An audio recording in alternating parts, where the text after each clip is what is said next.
Okay, maraming salamat po. Magandang umaga po sa lahat. Bawdali. Totoo po talaga no, na kapag karang na po natin ang Panginoon, tayo lahat ay kailangan talaga na lumuhod sa Kanya. No? We have to look down at magpakumbaba sa ating Panginoon. Pagdating po sa church ay sa bahay ng Panginoon, wala na pong mga matataas sa atin.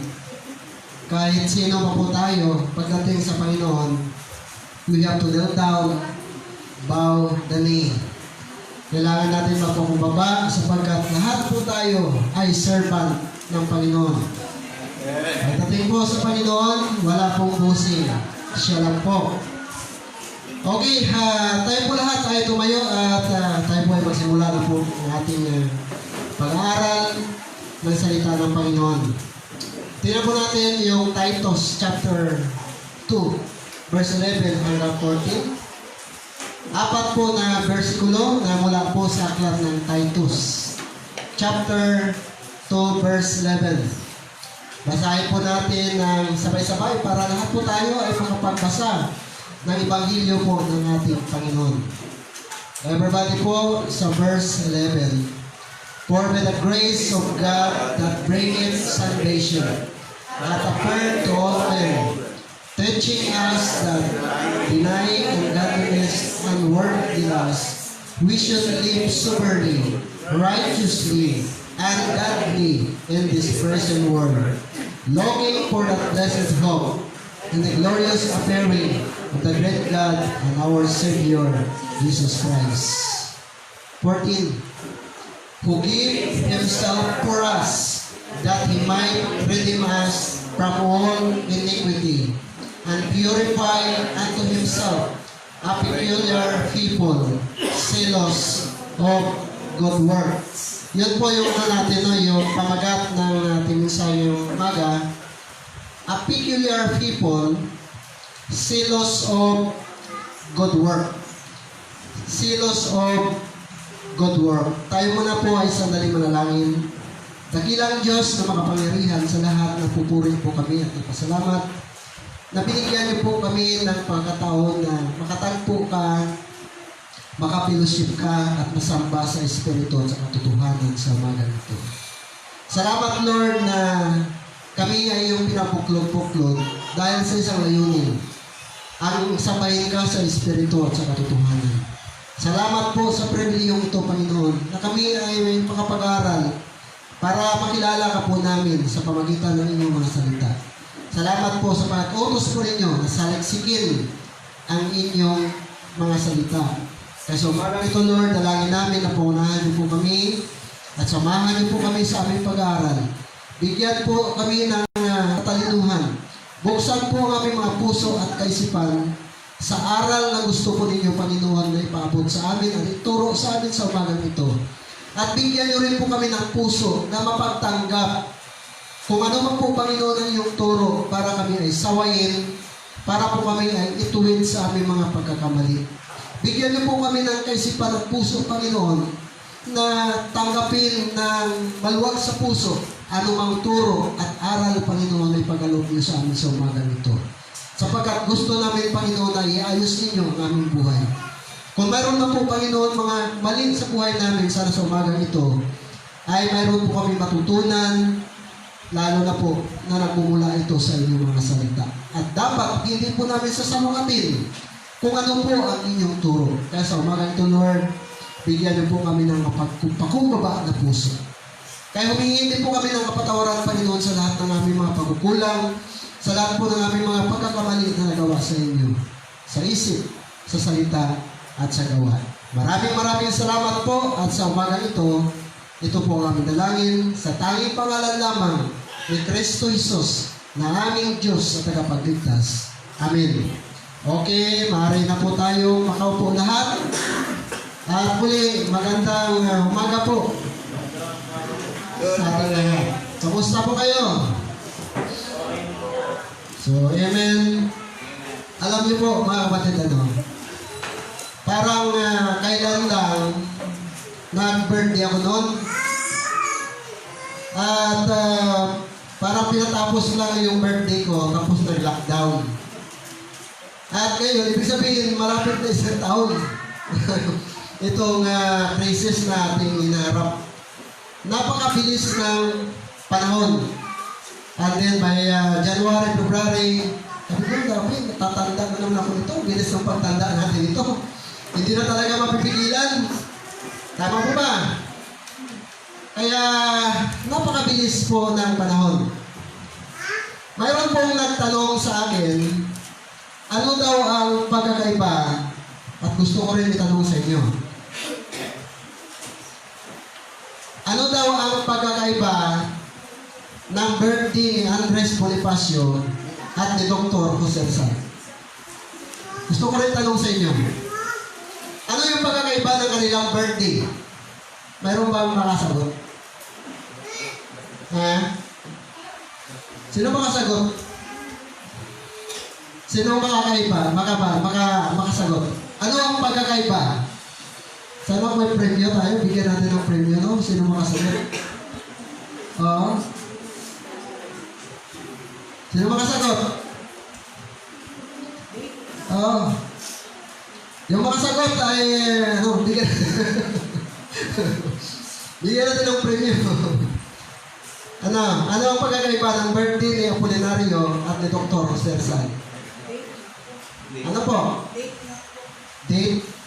Oo nga, magkakaiba ang date, no? November 30, Ano? birthday. Kung masagot niyo po na tama, sino po yung makasagot ng tama?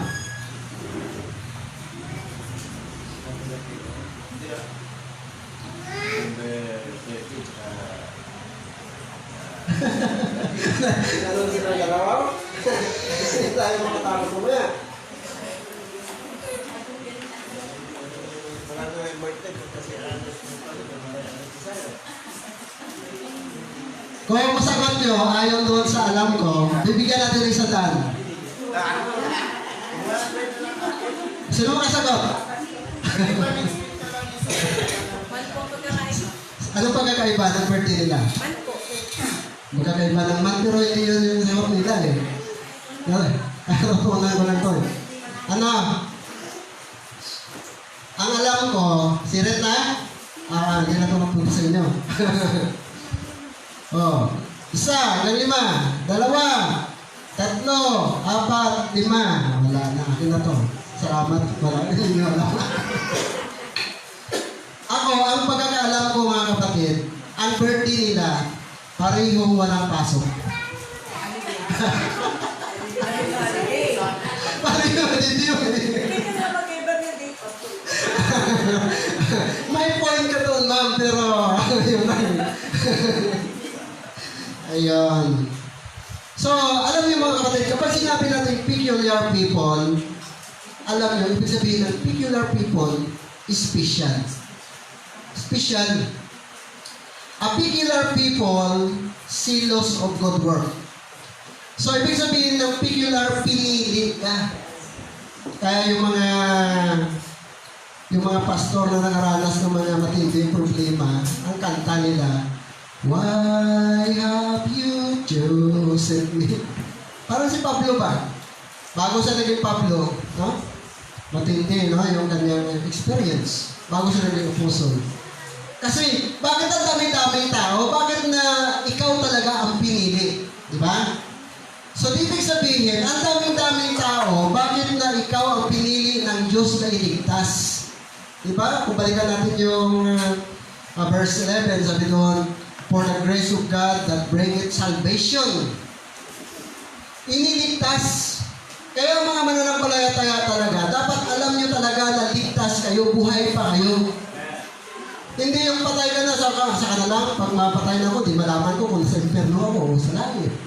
Hindi po gano'n. Dapat habang buhay pa tayo, alam na natin na ligtas. Kasi sabi niya, no? That a bird to all men. Maligtas. Ngayon, kung ligtas ka na, sabi doon sa kanina, a peculiar people, ang pinili, ang liligtas ng Diyos, sabi doon, siya ay zealous of good work. Anong ibig sabihin ng zealous? Masig-asig. Excited.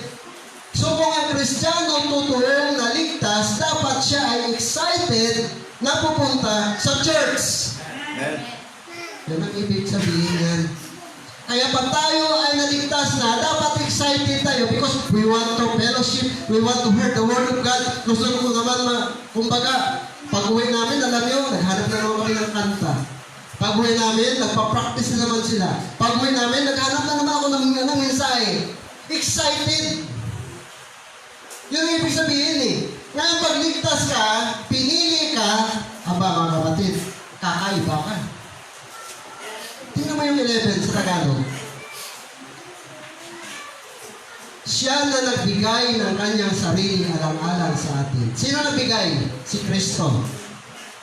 Upang tayo'y matubos niya sa lahat ng kasamaan at pagkalinisin para sa kanyang sarili. Ibig sabihin, tinubos pala tayo ng Panginoon. Pinili ka ng Panginoon, kagaya ni Ananias sa pinag-aralan natin noong nakaraang linggo. Ang napakasama niya. Pero pinili siya ng Diyos. Para ano? Sabi diyan, para sa mabuting gawa. Dati, ang gawa natin nung wala pa tayo sa Panginoon, talagang napakadilim. Napakapangit ng ating mga ugali. Kung hindi pa tayo makilala sa Panginoon. Pero nung nakilala natin siya, pinili tayo ng Diyos para sa mabubuting gawa. Kaya pag Kristiyano, dapat mga mabubuti na yung mga ginagawa natin. Mga maayos na tayo, hindi na tayo mga magagaspang, mga Kristiyano, mga maayos na ang ating mga pag-uugali. Pinili. Alam niyo mga kapatid, pag ikaw ay napili, kakaiba ka. Napili ka eh. Ako dati, pag napili ako, pag napili sa bahay, di ba pa? Ano yan? Alam mo ba? Napili ako sa school eh. Napili ka ano? Ako maglilinis ng opisina ng aming principal. Wow, sabi mo parang maganda. Pero nga, napili ka lang na maglilinis doon sa tagabukas ng opisina ng principal at tagalinis. Tuwang-tuwa ka na. Pero mo yan. Pero dito, napili ka na iligtas ng Diyos. Sa dami ng tao, bilyon-bilyon ng tao sa buong mundo, isa ka sa napili na iligtas ng Panginoon, kaya kakaiba ka. Pag napili ka, kakaiba ka. Pag hindi ka naman napili, iba ka rin. Iba ka rin pag hindi ka napili. Bakit na hindi ka napili? Kaya alam mo mga kapatid, pag pumunta tayo sa ibang mga churches, nagtataka tayo, no? Ibang mga mananampalataya. Try nyo ha, na sumama-sama sa mga fellowship sa ibang mga churches. Magtataka ka. Pag tinaw mo, grabe makabihis ng mga Kristiyano eh. Tanongin mo, Brad, ano ba trabaho mo? Kasi tingin mo parang executive eh, ng Makati eh. Brad, ano ba trabaho mo? Barbero po, pastor.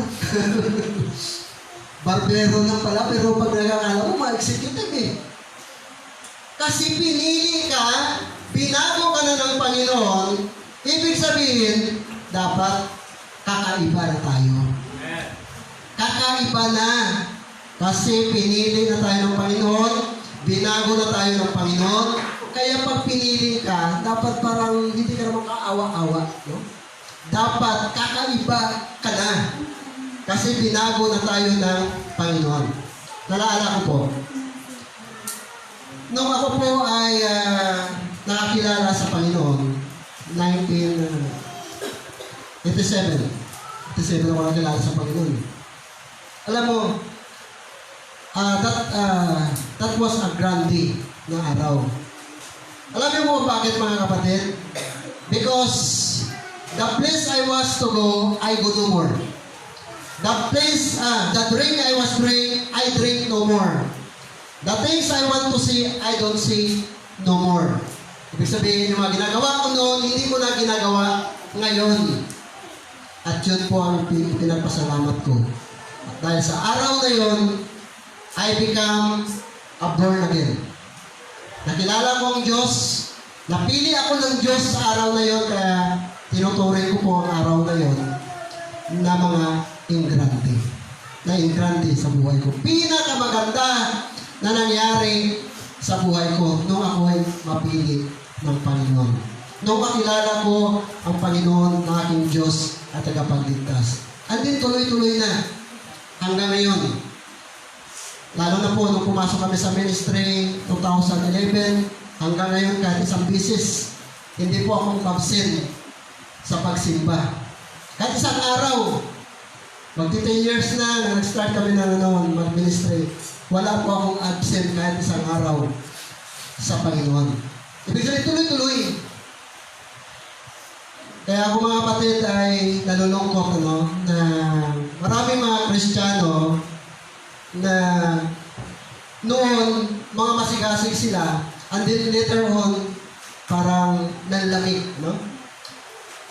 Nagbabackslide sila sa kanilang ginagawa. Ano po ba ang ibig sabihin ng backslider? Gusto ko pong linawin po sa inyo. Halimbawa, noong araw, masigasig ka sa choir, tapos ngayon, hindi ka na nag-choir, ang tawag sa'yo, backslider. Halimbawa, noong araw, napakasipag mo sa soul winning, napakasipag mo sa visitation, napakasipag mo sa pagsimba, ngayon hindi ka na nagsisimba. Ang tawag nun, mga kapatid, ay backslider. Tawag nun, nag-backslide ka na sa iyong ginagawa. Hindi mo na ginagawa yung ginagawa mo noon. Ang tawag noon ay backslider. Kaya, alam natin, no? Akala natin, pag nagsisimba lang tayo, ay okay na tayo.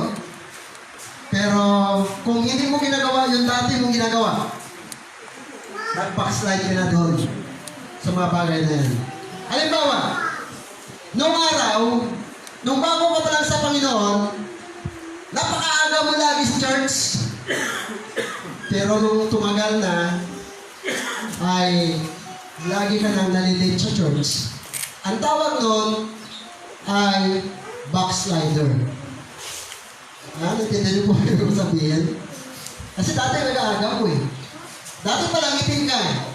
Dati napaka-excited mo. Pero ngayon, pag pumunta ka sa church, parang pasan-pasan mo yung buong universe. Natawag so no, nag-backslide ka na sa mga bagay na ginagawa mo noong araw. Halimbawa, dati sumusunod ka, ngayon hindi na. Ang tawag nun ay backslider. So, sabi kasi ng Panginoon dito sa John chapter 10 verse 27, "My sheep hear my voice, and I know them, and they follow me." So, sa mga mananampalataya, mga kapatid, na hindi sumusunod sa salita ng Diyos, ang tawag nun ay nag-backslide ka. Unbeliever na pala. Unbeliever na ang tawag sa'yo. Sapagkat hindi ka na nag-believe, nag-unbelieve ka na doon sa sinasabi ng Panginoon. So, yun po ang ibig sabihin ng backslider. So, kailangan mga kapatid, dapat nag-grow po tayo. Habang tumatagal po tayo, dapat nag-grow na tayo. Dapat mag-grow na tayo sa mga area, mga bagay na yan. Kasi, madalas po naging problema yan sa karamihan ng mga mananampalataya. No? Yung pagiging backslider, yung pagiging hindi na ginagawa, yung dating ginagawa. Sabi ko nga ay naging backslider na. Yung madalas tayo nalilate sa church, di ba? Buti pa yung iba dyan, nadadaanan ko pa, buhay na sila eh. Tapos na yung simpa nila, no? 5 p.m., nandun na sila sa church nila. Pagdaan namin, tapos na sila eh. Sabi ko ba, tapos na sila, oh. Tayo, papunta pa lang. Diba? Tayo, 9 o'clock start natin, 9 o'clock pa lang tayo pupunta sa church. Kaya talo tayo nila. Diba? So, maaari mga kapatid na tayo ay faithful sa giving. Pero kung lagi naman tayo late, ibig sabihin, hindi ka nag-grow sa mga bagay na yan. Kung lagi ka naman late, lagi kang absent sa mga bagay na yan, hindi ka nag-grow sa mga bagay na yan. Alam mo, kung saan po tayo dapat mahina, dapat doon tayo mag-focus. Halimbawa, anong kahinaan mo? Halimbawa, ang kahinaan mo ay math. No, sa mga namumudyo dyan. Dapat yun yung pukusan natin. Kasi doon tayo mahina eh. Diba? Mahina tayo sa... Sino na kasasagot ng tanong ni Sister Linden? Nasagot na yun, sis? Tanong mo sa group chat natin, forward ka. Hindi ko rin alam yun eh. So kung saan tayo mahina mga mananampalataya, doon tayo mag-focus doon sa kahinaan po natin. Okay ka na sa giving, okay ka na sa offering.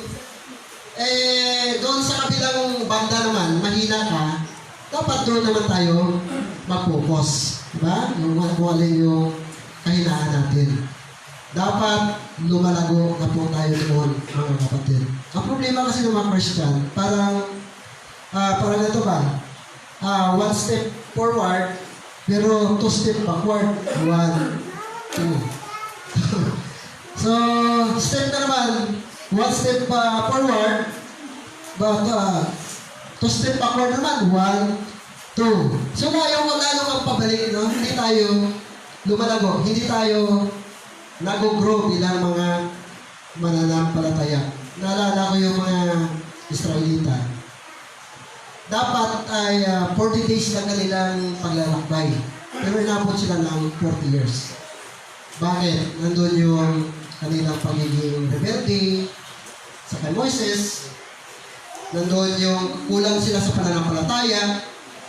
Kaya sa church, marami talaga hindi lumalago kasi dahil sa mga problema ito, no, na mabagal yung ating unang-una, madalas absent pa tayo, di ba? Sa school na subukan nyo na panay absent nyo sa school. Wala kayong matutunan, di ba? So sa church din, kung lagi kang absent, wala ka rin matutunan. Sabi ng Bible, so then faith cometh by hearing, and hearing by the Word of God. Diba? So, kung wala kang pakikinig, paano tayo lalago? Hindi tayo lalago. Kasi, matututo lang talaga tayo sa pamagitan ng pakikinig ng salita ng Diyos. Yan, halimbawa, ngayon present ka. Sa sunod na linggo, absent ka na naman. Diba? And then, pag third Sunday, sasamba ka na naman, tapos, absent ka naman ng mga 2 weeks, 3 weeks, di ba? Kaya tayo, minsan wala tayong gana mag-church. Alam niyo kung bakit wala tayong gana mag-church? Kasi, dami na nating absent eh. Dami na nating absent kaya sa school nga dati. Pag naka-absent ako ng 3 months, parang ayaw ko na pumasok sa school eh. Nawawala na tayong gana. So sa church din, ganoon din. Kung parang absent tayo, talaga mawawalan po tayo ng gana. Sabi ng classmate ko, lulubog, lilitaw ka lang Lulubog, lilitaw ka lang dito sa school Sabi ng teacher, di ba? Pero, paano nga tayo lalago kung tayo ay lulubog, lilitaw? Pero alam niyo mga kapatid, in fairness masarap yata yung palitaw. Matingin na kayo ng palitaw. Alam niyo mo yung palitaw? Pag hilaw pa, nakalubog. Pag luto na, lumilitaw siya. Di ba? So masarap po yun, yung palitaw. Kaya, minsan, tawag ang nagtitinda. Sabi po ng nagtitinda, palitaw! Kung sabagay, wala naman talaga tayo narinig ng palubog. Kasi walang bibili nun, di ba? Tawag sa akin ng teacher ko sa bahay, kasi at school, nandiyan na naman kasi palitaw. 3 months, saka naman ako lilitaw doon sa school. Kaya ang bansag sa akin, si Lumagpi palitaw. Kasi lumilitaw ako pag gusto ko. So pag ganyan mga kapatid, hindi po tayo lalago. Kaya dapat ayusin po natin yung ating mga pag-uugali. No? Ayusin po natin yung ating pag-uugali bilang mananampalataya. Dapat lumalago na tayo sa area yan. Okay? Ito pa nakikita ko rin dito sa church natin. Kahit nag-pray na tayo, minsan, Madami paro-paro pa rito, no? Palakad-lakad. Halimbawa, maliit po kayo, huwag muna kayo pumasok kapag nagpipray. Doon na muna kayo sa pinto. Kasi nagpipray. Patistorbo yung nagpipray. Minsan, dadaan sa'yo, di ba? Tapusin niyo muna. So, pagkatapos mag-pray, saka kayo pumasok. No. Kasi nakita ko ng ganun minsan, sabi mo, talaga marami tayo dito ayusin sa loob ng simbahan. Kasi, lalo na pag bisita tayo, may first time tayo, sabi nila, ay, ikaw parang ni pastor, parang ano lang, parang nasa bahay lang nila. Yung simbahan nila, kahit nagpipray, may palakad-lakad dito, may takbo-takbo doon. Diba? Eh, doon nga sa Senado, pag nagsisyon, walang palakad-lakad. Samantalang yung pinag-usapan lang naman doon, yung mga drugs. Eh, dito pa kaya sa loob ng simbahan, bahay ito ng Panginoon. Kaya dapat po sa mga mananampalataya, lumalago na po tayo sa mga bagay na yan. Then, halimbawa, na-assign ka na may kaya ni GR, na-assign mong speaker. Minsan late, napagalitan ko. Assign ka speaker, tapos late ka, ba? So, ano mga assignment mo sa loob ng church? Dapat, maaga ka dapat. Maaga ka dapat kapag ikaw ay na-assign. Yun. Dapat, maayos na rin po natin yung mga bagay na yan sa buhay natin. Peculiar people. Pag sinabi nating silos, ay excited, masigasig sa mabuting mga gawa. Ito pa, sa mga tatay naman. Marami rin mga tatay, madalas, tatay din ako, ay tanghaling magising. Ginigising pa ng asawa, oh, tapa, hali na. Alam nyo, mga kapatid, no, pag ganun tayo ng mga tatay, paano natin ma-influensyahan yung ating mga anak? Eh, paano tayo mag-expect sa kanila na excited sila papunta sa church kung tayo mismo ng mga tatay ay tanghali magsing. Minsan, na, tanghali ka na. Sabi ng anak, tay, di ba ikaw yung speaker? Di ba tayo ikaw yung pastor? Sabi ng anak, ay, ganun ba? So, ibig sabihin, tayo talaga dapat ng mga tatay ang manguna sa ating mga anak. Ganun din po sa mga nanay. Tayo dapat ang nangunguna. Alam niyo yung word na, yung Ephesians 6:1, children, obey your parents and the Lord, for this is right. Alam niyo, inaralan ko po yun. Ang ibig sabihin noon pala talaga, mga tatay talaga, mga magulang talaga, bakit na inuutos ng Diyos na sundin ang mga magulang? Kasi ang mga tatay, sila talaga dapat ang magtuturo pala doon sa mga anak. Ngayon, ang utos ng Diyos, kapag tinuruan kayo ng mga anak, mga anak nandito tinuruan kayo ng mga tatay ninyo, sumunod kayo. Kaya children, obey your parents in the Lord.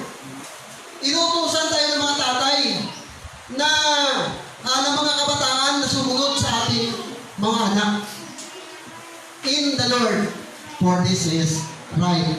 Kasi mga tatay, dapat siya magdisiplina, siya ay magtuturo, o anak ka, dapat mag-Kristiyano ka sa church. Dapat mag-Kristiyano, disiplinado. Dapat mag-Kristiyano ka, sumusunod ka sa salita ng Panginoon. Dapat kapag Kristiyano ka, nakikinig ka sa sinasabi ng pastor. Kayo na magsabi niyan, anak ka, mag-bless kayo ng pastor. Hindi naman yung pastor dapat mag-isa-isa na turuan. Anak mo mag-bless sa akin. Kayo na ang magturo ng mga magagandang ugali sa inyong mga anak. Lalo na yung pagpunta sa church. Dapat tayo ng mga magulang ay masigasig. Sabi nga dito, dapat on fire for good works na mga mabubuting gawa. Ayan. Ito pa yung mga problema natin sa ating church. Ngayon kasi, parang yung preaching ko, parang pangaral, na parang simple lang na pangaral ito, pero dapat matututo po tayo. Ito pa mga problema sa church, no? Yung mga yung people po natin na mga kababaihan. No. Pag nakakita ng gwapo, sabi, ito na ang kalooban ng Diyos. Alam niyo mga babae pa ba dito natira? Wala na yan. Si Daisy pala nagpakasyon ng 2 weeks doon sa Cavite. No? Next week, balik. Wala tayong people. Ngayon, gwapo nga yan. Para kita ng gwapo, grabe na, no? Ito ang kalooban ng Diyos dahil gwapo. Pero isang katerbang tamad naman. Di ba? Anhin nyo yung kapugihan yan. Tamad naman at hindi pa Kristiyano. Di ba? Alam nyo mga kapatid, kahit napugi pa yan, pag inabot ng 99 yung edad niyan, tingnan ko lang kung pugi pa yan. Di ba? Hindi. Una-una, tamad, hindi mananampalataya. Alam nyo, pag naliligaw pa lang sila, ay naku po, napakaaga pa sa church. Una pa sa pastor sa church. Pagdating mo doon sa barangay, ang pihira, nandun na. Wala pa nga kami. Unang-una pa, napakaaga sa church. Pero nung makuha na yung gusto, hindi mo na makita sa church. Di ba? Wala na eh. Pero nung hindi pa, nung baguhan pa lang naliligaw pa lang yung mga lalaki na yun, naku, napakagalang sa pastor. Pero nung nakuha na yung gusto, wala na. Nakalimutan na lahat. Pati yung pag-simba, nakalimutan na. Kasi bakit? Nakuha naman nila yung gusto nila. Kaya dapat matuto na kayo. Yung mga maiwan dito ng mga kabataan, tinuturuan natin. Hindi lang gwapo. Alin mo yung gwapo na yun kung tamad naman at hindi naman Kristiyano. Gugutumin ka rin dyan. Di ba? Ito pa. Pupunta tayo sa church. Nakalimutan natin yung Bible pero yung cellphone, hindi. Tama hindi? Alam niyo mga kapatid, yung cellphone natin, parang emergency Bible na dapat yan. Pag Kristiyano, dapat may Bible ka talaga. Anong magkakaiba natin sa iba dyan kung wala rin po tayong Bible? Kaya magpasalamat kayo kapag nakapasok kayo ng simbahan na tinuturo yung Bible. Kasi halimbawa, wala rin tayong Bible, pareho nila. Ano yung tuturo ko dito ngayon? Saan ako kukuha ng mensahe ko ngayon? Sa comics. Di ba? Ay, saan ako kukuha ng ipipreach ko sa inyo? Sarili ko lang. O mga kapatid, ganito ang gawin natin. Saan galing yun? Atin, kitang-kita din yung mga kapatid nandoon sa Bible, yung ating mensahe. Kung ano yung sinasabi ng Bible, yun lang po talaga sasabihin natin. Kaya magpasalamat tayo kapag sa church natin may Bible na. Pag pinagbawal ko na dito yung Bible, mag-alis na po kayo dito. Dahil ang mensahe ko, hindi na po yun mensahe ng Diyos. Bakit? Walang Bible eh. Ito ako galing din sa Katolik, pero hindi ako nakahawak ng Bible. Punta ka na sa iglesia, wala rin silang Bible. Ay dito sa atin, anong mayroon tayo dito? Hindi lang Queen James. King James pa. Ang gamit natin dito. Diba? Sino na dito gumagamit ng Queen James? Wala naman yatang ganun Yung iba, hindi tumatawa, hindi nila nakuha yung jokes ko. King James ang ating ginagamit, hindi Queen James. Sabi po ng John 5:39, tingnan niyo po, mga kapatid. John 5:39, ayan o. Saliksikin ninyo ang mga kasulatan. O sige, saliksikin natin. Buksan yung Bible nyo. Isang Bible nyo, wala kayong Bible dyan. Sabi ng Panginoon, saliksikin ninyo ang mga kasulatan. Wala tayong Bible. Ano saliksikin natin? Sapagkat iniisip ninyo na sa mga yaon ay mayroon kayong buhay na walang hanggan. Kaya malaga pong Bible. Sapagkat sa Bible, doon natin malalaman kung paano natin makamtan ang buhay na walang hanggan. Alam nyo, ang yaman, wala po yun kung wala ang buhay na walang hanggan. lang sa lupa yung yaman na yan. Tama. Pero ang buhay na walang hanggan, pag natapos ang buhay niyo, paano na lang kayo? Mahirap pa nga kayo dito sa lupa, pagdating sa langit. Sa langit. Sa imperno, mahirap lalo kayo. Di wala na. Pamaganda mayaman ka dito, at mayaman ka pa sa kabila, doon sa langit. Yun po yung maganda. Ay ngayon wala tayong Bible, saan natin ngayon aralin yun? Okay. Pupunta na po tayo sa topic natin. A peculiar people, zealous of good works. Ang mga pinili ng Diyos, masigasig. Zealous, ibig sabihin masigasig. Excited. Kaya dapat every Sunday, excited ka. Halina kayo anak, pupunta na tayo sa church. Dapat ganun ang ibig sabihin yan. Kaya pag nakita ka ng Kristiyano na parang pasan-pasan ang mundo, ang buong mundo, ano ba naman Kristiyano ito? Sabi dito sa Bible, masigasig, mainit, excited, talagang gusto-gusto. Pero bakit na parang wala ka buhay-buhay? Si tatay parang ayaw gumising. Si nanay ayaw gumising. Ako, patay ng mga anak. Kasabi ng mga anak, ako rin, hindi na ako pupunta sa church. Tayo talaga ng mga nanay, ang dapat na nangunguna, gigisingin natin mga anak, paglinggo mga anak, maligo na kayo, magluluto na tayo, kakain na tayo, pupunta tayo sa church. Tayo talaga dapat ang gagawa niyan. At dapat masigasig, excited. Number 1. We need to be zealous in sound doctrine. Dapat daw masigasig tayo sa tamang doktrina. Hindi ibig sabihin, dito pala sa church, hindi lang naman dapat na maligtas tayo. Dapat pag-aralan din natin yung tamang doktrina. Ano ba yung tamang doktrina? Next. Sabi diyan, sa Titus, but speak thou the things which become sound doctrine. Ano po ba yung ibig sabihin ng sound doctrine? Dapat tama po yung doktrina natin. Ano ba ang doktrina ng Baptist? Ayan, may mga bago dito ba?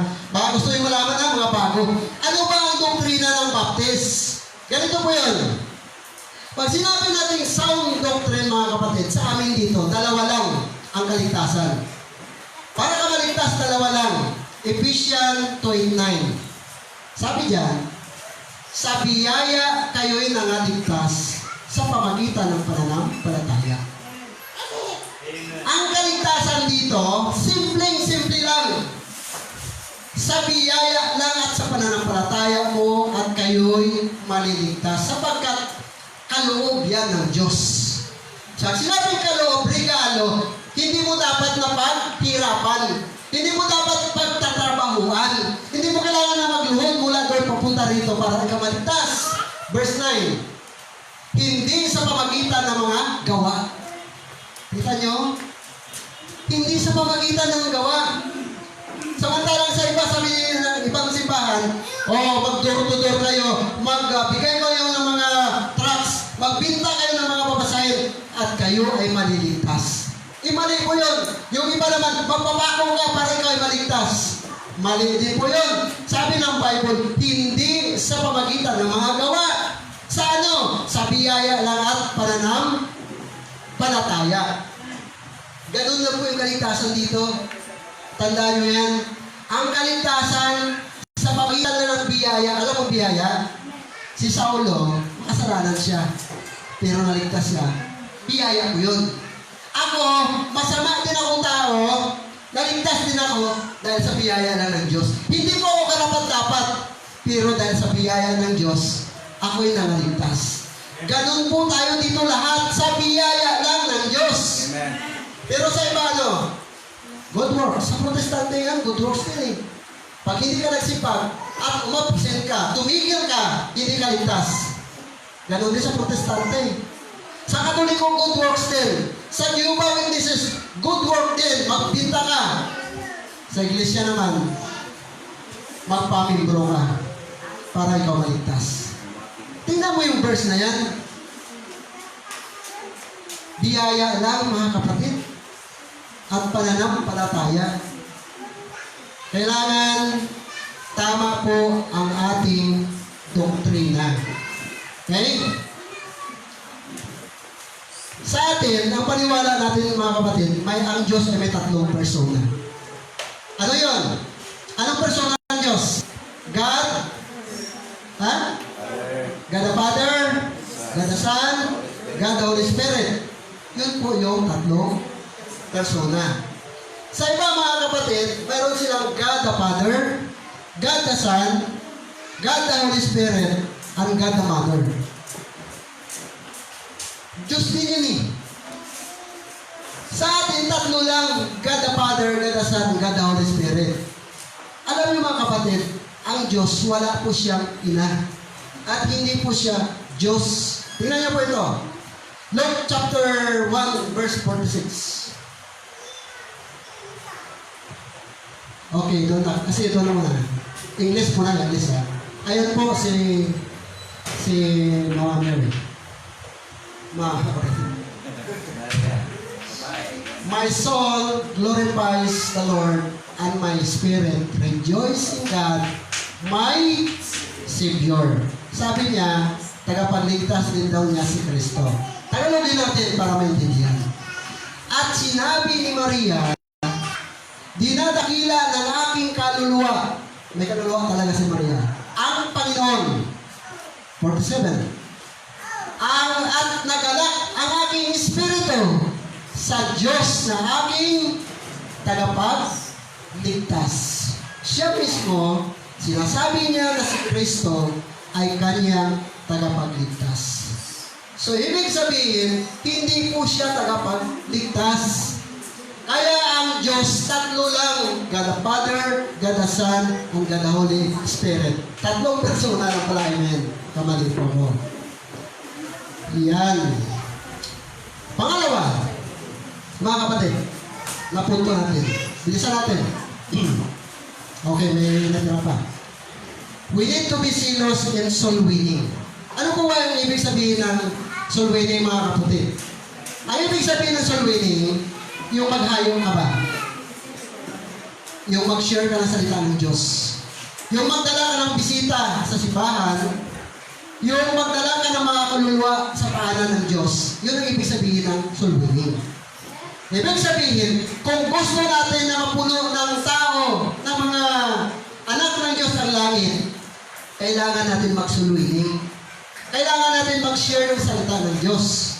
Ibig sabihin, kung gusto natin na mabuo ang ating pamilya sa langit, hello, mag-soul winning po tayo. Mag-share po tayo. Mag-invite po tayo. Magdala po tayo ng kaluluwa sa paanan ng Diyos. Lalo na yung mga mahal natin sa buhay. Na hindi pa nakakilala, hindi pa nakarinig ng salita ng Diyos, dapat ay bahagian natin sila ng salita ng Panginoon. Nakita ko, alam siya, nakita ko sa inyo, may mga ano rin kami, may mga tawag ito, may PR, may para may hindi ko makakalimutan ko, ano mo parang absent ako. Yung para malakas din kayo sa mga tao, yung kagaya niyan, Mr. Lenlen. Ang dami niyan dala laging mga tao doon sa bundok para sa mga ano ba? Sa Mount Manalmon. Ang dami niya, nakita ko dami niya dala-dala lagi ng mga kapitbahay niya. Ang tawag nun? Parang may ano ka tao? May PR ka, may karisma ka, may alam nyo, gamitin nyo po yun. Yung inyong parang otoridad, parang gano'n sa mga tao. Gamitin nyo po yun na madala nyo po sila sa Panginoon. Eh kung nadala nyo nga sila sa pasyalan, sa tingin ko kaya nyo rin sila dalhin sa church eh. Ba? Kaya nyo rin yun eh. Mayroon kang tawag ka, parang karisma na gano'n. Yung authority ka. Ha? May appeal ka ng gano'n. So gamitin po natin yun, nadalhin sila sa paanan ng Panginoon. Opo, kung gusto po natin na makasama ang ating pamilya sa langit. Patanong ko nga kayo mga kapatid. Gusto niyo ba na mabuo ang pamilya niyo sa langit? Hello? Gusto niyo pa? Shira niyo po sila ng salita ng Diyos. Bagian niyo po sila ng salita ng Panginoon. Kaya alam mo, nung naligtas si Pablo, nung naging Pablo siya, ano sabi niya? May utang ako sa Barbaro at sa Grego. Ano po yun? Yung pagbabahagi ng salita ng Panginoon. Kaya lahat binahagian niya eh. Mga kamag-anak niya, binahagian niya ng salita ng Panginoon. So tayo, alam niyo ba, may utang tayo sa kapitbahay natin. May utang tayo sa anak natin. May utang tayo sa mga kapatid natin. May utang tayo sa nanay natin, sa mga magulang natin, at mga kamag-anak natin, mga classmate natin, mga kaibigan natin. Ano yung utang natin? Salita ng Diyos, yung gospel, yung preaching ng gospel. Kaya dapat, kung gusto natin na mabuo ang ating pamilya sa langit, mga kapatid, we need to be zealous and soul winning. Mag-soul winning po tayo. Amen po ba? Amen. Sana ngayong 2021, marami tayong madala na kaluluwa sa paanan ng Panginoon. Sayang naman, mga kapatid, gamitin natin yung karisma natin, yung power natin, authority natin, yung lakas natin, na madala natin sila sa Panginoon. Di bali magalit sila sa atin, basta madala lang natin sila sa langit. O di bali, basta palangit ka, dadalhin kita kahit anong mangyari sa Panginoon. Tanggapin mo lang ang Panginoon na yung Diyos na tagapagligtas. Di bali, anong sasabihin mo sa akin? Nasiraan ako ng ulo. Basta, bahagian kita ng salita ng Diyos. Okay lang. Sabihan mo akong sira ulo. Dati ako, sabihan ako ng mga kamag-anak ko sira ulo eh. Ano ba? So, tuloy pa rin ako sa pagbahagi ng salita ng Panginoon. Mga ano? Separation. Okay. Pinakita ko pala yan doon. Sige na, pwede mo lang. Ganun po ang mangyari sa mga mahal natin sa buhay kung hindi natin sila madala. Imperno po yan. Isa pa. Ayan. Doon sila pupunta sa imperno kung hindi natin sila madala sa langit. Ngayon, kung madala natin sila sa langit, next. Nagalit sila sa atin dahil pinipilit natin sila. Nadalhin sa church. Di ba naman magalit siya? Palangit ka naman. Di ba? So, ayan, napaka-ganda doon sa langit. At pagdating sa langit, aawit pa rin si Rian doon sa Panginoon. Magsasamba pa rin sa Panginoon. Ganun pa rin gagawin natin doon. Awitan pa rin. Kaya dapat magpa-practice na kayo, magsali na kayo sa choir. Ngayon ako nakakita ng dami-dami ng choir natin. Siguro walang backslider ngayong linggo na to. Yung mga backslider, ganito po yan ano. Kapag dati hindi ka choir member, at nag-choir ka ngayon, ang tawag sa'yo, faithful na. Pero kung choir ka noon, at hindi ka na nag-choir ngayon, ang tawag sa'yo, backslider. Masakit to sa backslider. Pero pag ikaw ay bago ka, tapos nag-choir ka na ngayon, dati hindi, tapat na ito. Lumalago na ito sa Panginoon. Yun. Pangatlo. Okay, yan ang langit ano. Separation. Kapatid, pag ikaw ay ligtas na, pag ligtas na tayo, dapat humiwalay na tayo sa kasalanan. Pero alam nyo, biyaya na talaga ng Diyos na makakaiwas po tayo sa tukso sa mundo nito eh. Kaya dapat sa church talaga tayo lagi para lagi tayo nagpipray, lagi tayo nakarinig ng pangaral ng Diyos, ng salita ng Diyos na nagre-remind sa atin. Kasi kung wala itong Bible, wala talaga tayo. Walang salita ng Diyos. Kayo wala pa kayo na-memorize ng mga Bible. Ng mga Bible verses. Kaya dapat nag-memorize kayo eh. Para kahit saan kayo, kahit na hindi yung dala-dala yung Bible nyo, daming versikulo sa puso mo, sa isip mo. Alam mo yung mga versikulo kaya may magagamit kayo. Ay wala. Wala ka na memorize. Ano gagamitin nyo? Wala ka ng kutsilyo eh. Itak pa. Yan. So, biyaya lang po ng Diyos na tayo ay makaiwas sa kasalanan. Maraming mga tao ngayon, alam nyo, gusto-gustong gayahin si Vice Ganda. Kilala niyo ba si Vice Ganda? Sikat na sikat yun. Kilala niyo rin, ano? Diba? No. Sikat na sikat yun. Maraming mga young people ngayon, patay na patay sa mga Koreano. Ito si Hila ko, madalas ko pinagsabihan, akala ko nag-mumudyol pa. Akala ko nag-aaral, nag-online. Ang pinapakinggan pala yung mga Koreano. Oo.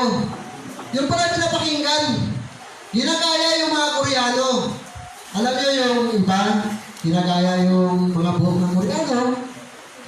Ginagaya yung pagpupusod-pusod pa ng buhok, yung may tali-tali ba? Pati yung walang buhok na, gusto magpusod. Ako gusto ko sana kasi wala namang pusod Oo. Kasi parang magmukhang Koreano din sana ako. Ganun na po yung ngayon yung mga tao, no? Pati mga Kristiyano. Gusto gayahin yung mga Koreano. Tingnan niyo po, 1 Corinthians chapter 11. Tagalog. Hindi baga ang katalagahan din ang nagtuturo sa inyo? Na kung may mahabang buhok ang lalaki, ay ano? Ano? Lakasan niyo malalaki. Mahalay. Sa kanya. Kaya itong dalawa ko, dati, panay sermon ito sa bahay pag umababo. Eh si Tira, hindi ko masermonan, wala sa bahay. Pag tingnan mo, umababo. Ba? Oh, tandaan yung Bible nyo. Para hindi naman bukas, ituturo ko yun. Para sa sunod na linggo, kakalimutan ko naman yun, hindi ko ituturo yun. Minsan lang. Pag nakalimutan kayo, ituturo ko na naman yun. Yan, sa English. Datapwat kung ang babae ang may mahabang buhok ay isang kapurihan sa kanya. Amen? Amen. Ano dapat ang mga babae? Mahaba ang buhok. Yan. Dahil kapurihan po yan, pero pag lalaki mahaba ang buhok, ano? Mahalay. So, ang babae pala, kasi dapat may pantakip talaga dito, no? So, amen na po ba dyan? Yan. Okay. Next.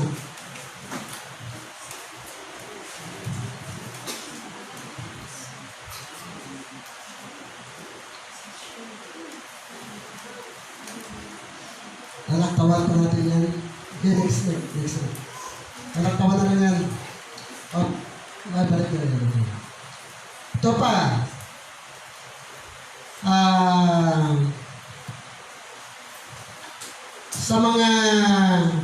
Sa mga babae naman, ano, at lalaki pa rin ito. Okay? Sabi po ng Deuteronomy chapter 25 at 22 verse 5. Ang mga babae ay huwag mananamit ng nauukol sa lalaki. Niyang lalaki ay magsuot ng pananamit ng mga babae. Sapagkat sino mang gumagawa ng mga bagay na ito ay karumalduman sa Panginoon mong Diyos. Amen naman kayo dyan. Mga babae, lakasan nyo.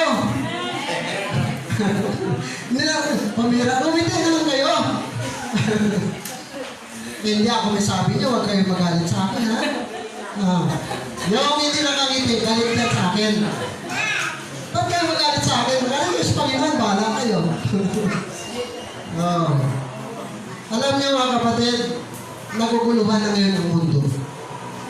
Dahil hindi po nila ma-identify ang mga tao. Punta lang sa CR, pag napunta ka sa CR, minsan naligaw nga ako Napuksan ko yung CR ng mga babae.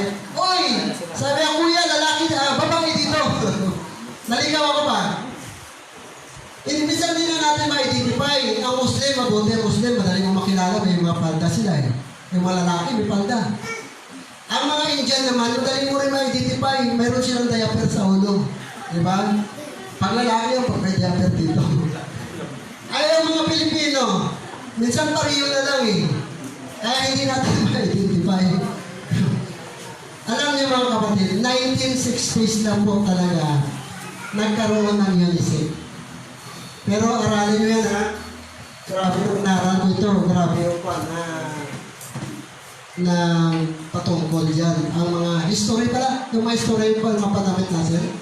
Aralin yung history. Ano nyo sa YouTube, research nyo, makikita nyo kung saan nagsimula yun. Okay. Pang-apat. Maging masigasig tayo to stay in the church. To stay, manatili sa simbahan. Hindi yung parang tipaklong ba na ngayon nandito, bukas wala. Ngayon nandito, susunod na linggo, wala. Di ba? So, ibig sabihin, dapat sa mga mananampalataya, talagang dapat kung mag-church ka, ay dapat manatiling ka lang sa isang church. Hindi yung patalon-talon ka. Ngayong linggo, nandito ka mag-church. Sa sunod na linggo, nandun ka kay Pastor Sandy. Sa sunod na linggo, doon ka kay Pastor Nelo. Dapat manatiling ka. You have to stay faithful in the church. At isa pa, kapag nag-church ka, mga kapatid, you have to church. You have to kneel down, you have to worship the Lord.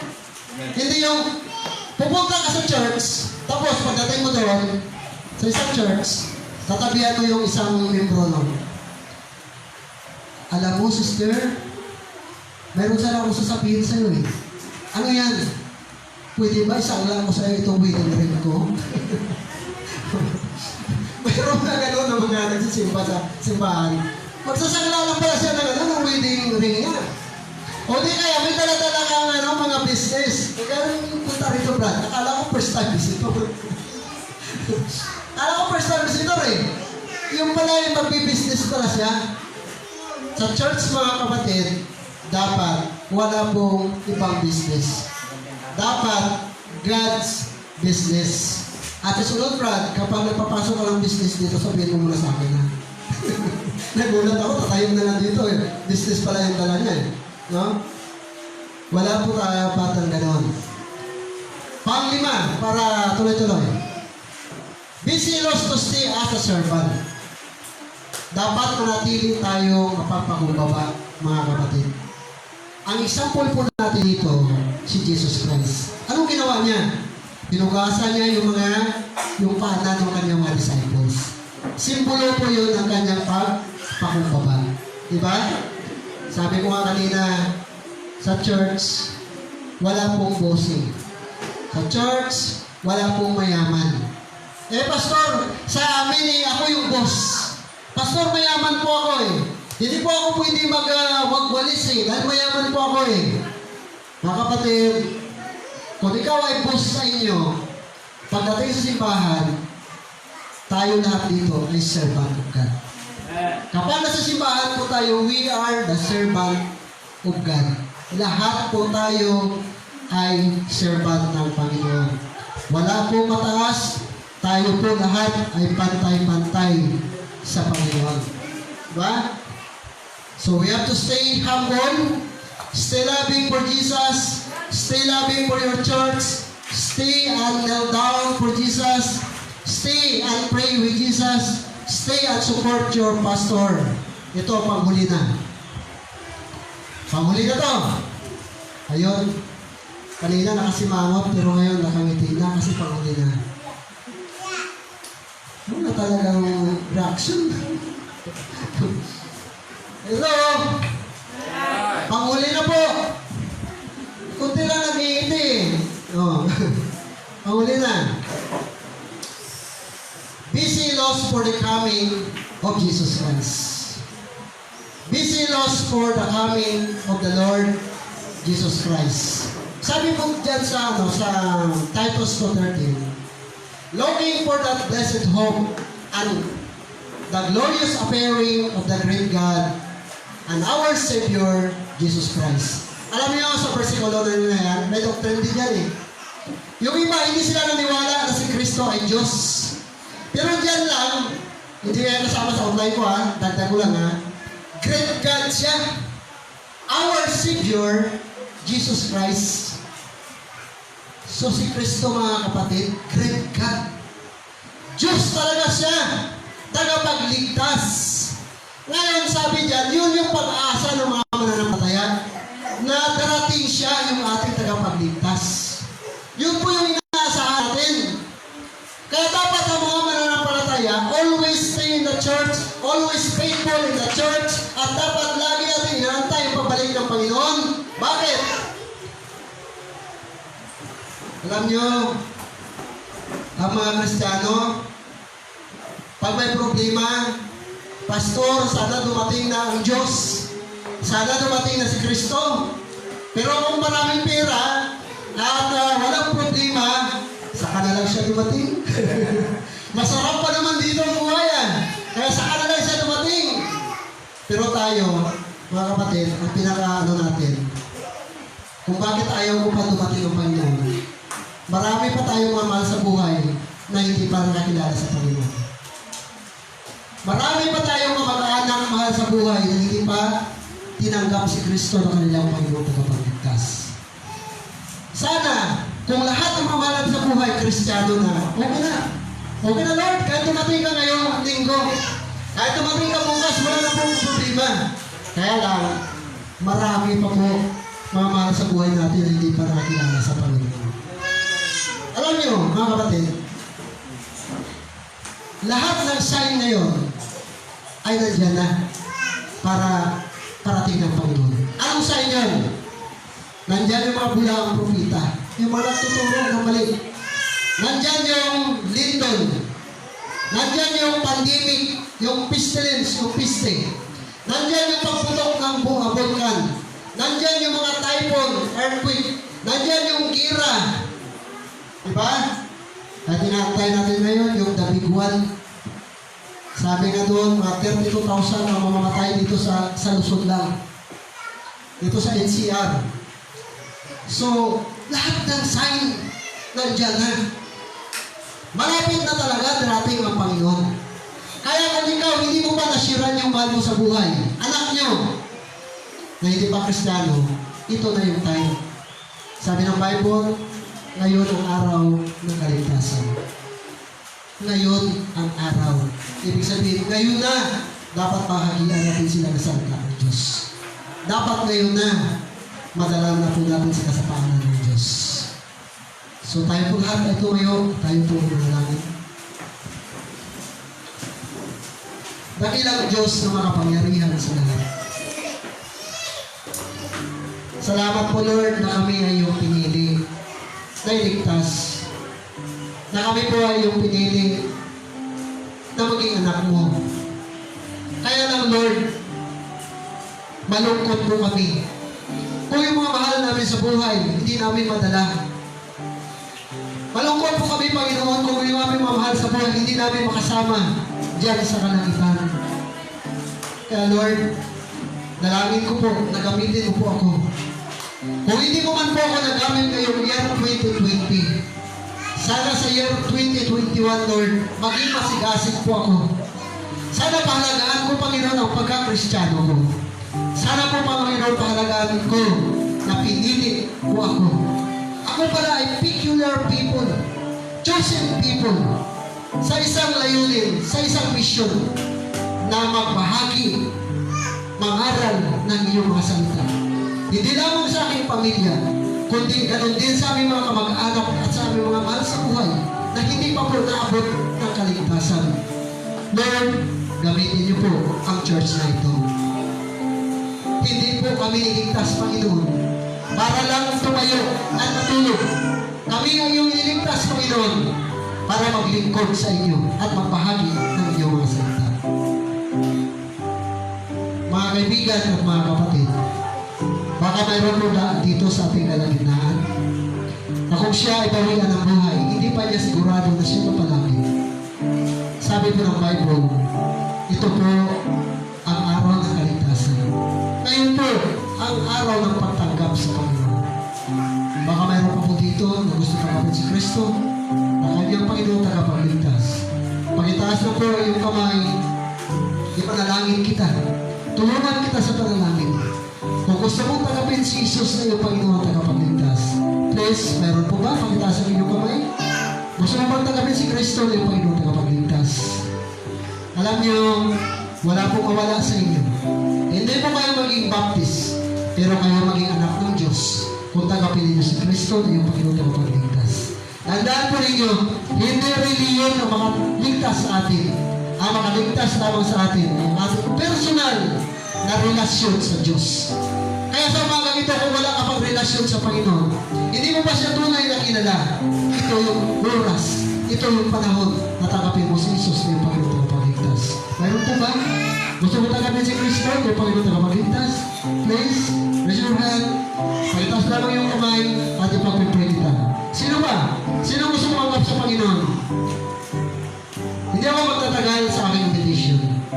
Gusto mo bang tanggapin si Jesus na yung Panginoon na tagapagligtas? Si Jesus ay namatay sa cross sa Kalbaryo para po sa atin ang mga kasalanan. Para tubusin ang kasalanan mo, para tubusin ang kasalanan ko. Para tubusin ang ating mga kasalanan. Para hindi na tayo magpunta doon sa impyerno. Doon sa kapahamakan, sa impyerno, doon sa katagal-tagal na apoy. Kaibigan, gusto mo ba siya tanggapin? Ngayon pa yung tagapagligtas? Please, huwag mo siya ikahiya. Sabi ng Panginoon ko, ikahiya mo ako. Ikakahiya din kita sa harapan ng aking Ama. Mayroon po ba gusto tagapin si Jesus? Ng kanyang Panginoon at tagapagligtas. Kung wala na, tayo ay manalangin. Dakilang Diyos sa mga pangyarihan sa lahat, ipupuri at pasalamat kami sa umagang ito. Salamat po sa inyong mga salita na nagturo sa amin. Salamat din po sa mga puso na mapagtanggap ng review mula po sa inyong mga salita. Sapagkat ang layunin po ng inyong mga salita ay pagkalinisin kami at ayusin ang aming likop-likop ng mga buhay. Sapagkat gusto po ninyo, Panginoon, na isaayos po kami. Kaya, Lord, sa mga ito, thank you, Lord, sa inyong mga salita. Salamat po, Panginoon, sa walang sawang pagtuturo sa amin. At sa lahat din po na kapatiran nandito, na tumanggap sa inyo na kaniyang Panginoon na pagligtas. Sana, gamitin po niyo sila, Lord. Ito mga tumanggap na sa inyo sa 2021 na maghayo at magdala ng kaluluwa. Mag-soul winning. Dapat maging silos po kami. Maging masigasig po kami sa paggawa ng mabuti. Lalo na sa pagbahagi sa inyong mga salita. Maraming salamat po at ang lahat ng ito aming dalangin sa matamis na pangalan ng aming Panginoon Jesus. Amen. Amen.